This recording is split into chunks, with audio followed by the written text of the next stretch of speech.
If you plan on going pro in Fortnite, you have to learn how to think like one. In this video, I will be breaking down and explaining the simple steps on what can elevate your gameplay to the next level. But the first step of becoming a pro is becoming a smart fighter, which requires having a good warm-up routine. I created one of the most popular and best warm-up maps that has every scenario in one spot so you can be the most efficient with your time, called Ranked Aim Edit Piece. I recommend starting off with practicing your edits in the edit core section to warm you up for about 10 minutes. This area has timed routines so you can see your exact improvement on how fast you are, with each drill being automatically reset after completion. I then hop right into the 1v1 section to practice my free builds, which helps with now combining building it and editing together. During free builds, it's really important to focus on improving one specific thing that you feel like you struggle at. A lot of the times people continue to do the exact same free build when it doesn't help elevate their gameplay. For example, if you're really good at doing double edits, try to upgrade your gameplay and do triple edits. Or it could be something as simple such as practicing placing cones over walls. I do this for about 10 minutes before hopping into the piece control section, which I recommend shooting the play all button. There will be 28 different scenarios that instantly give you the most realistic situations that you'll find in-game, helping improve your piece. Piece control is one of the most important fighting mechanics that separates pro players from the rest.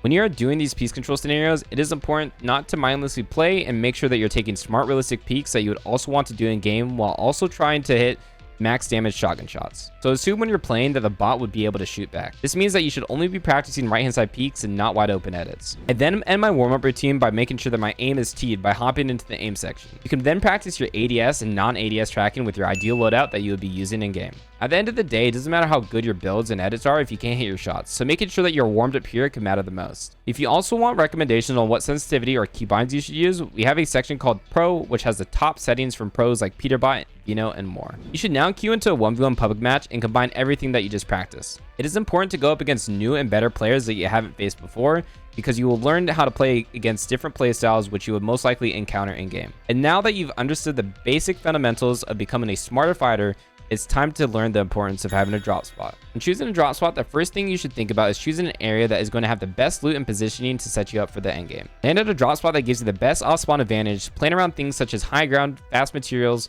or better loot, which can give you the edge on players that contest or land around. I recommend investing into a drop map, which is a thing that all pros use, which tell you where to jump out of the bus and where you should be pulling your glider at.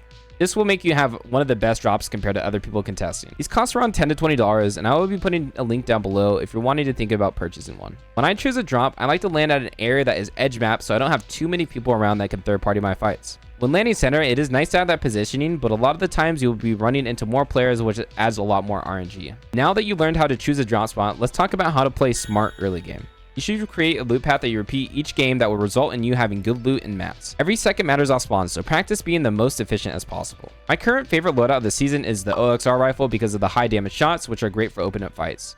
Sentinel shotgun for the damage consistency, Fizz and crash pads for rotates, and ideally splashes for the fast white HP and shield. Comment down below your favorite loadout. You have to also understand who will be rotating around you if they're looking to fight. Understanding timing is super important so you know when you're most likely going to be getting snuck up on. This can also go the other way if you're looking to get a surprise kill on opponents that land around you. When it comes to mid game, every game will be played out differently. Fortnite is extremely volatile when it comes to playing all the different zones and scenarios that you could be put into.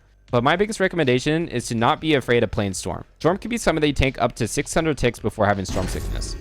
I like to take fights in Storm or Edge Zone, as most of the time it'll be an isolated one team with a low chance of being third partied. Make sure that you aren't taking fights that will overly grief your materials or positioning, which will negatively impact your endgame. One of the best ways you can decide if you want to continue a fight is if you get the initial damage from surprising or sneaking up on an opponent. A lot of the times if you deal 100 damage and your opponent hasn't done any damage to you, then that is a fight that you want to continue. At least until it stalls out and the opponent heals, then disengage safely.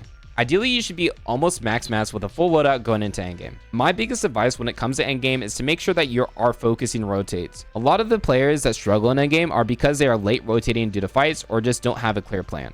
So making sure that you have that plan is going to be super important. Subscribe if you found this video helpful, and now that you're done with your match, you should now move on to the next step, which is VOD reviewing. Every single one of the top pros rewatch their games from start to finish to see what they did wrong or what they can improve. It is important to VOD review other pros to see some of their strategies and to implement them for yourself. I recommend breaking everything down from rotate timing to certain specific edits or even player pings to figure out exactly what they're doing. Once you follow all these steps, I'm positive you could be as good as most other pros. Hope I was able to help, and I'll see you in the next video.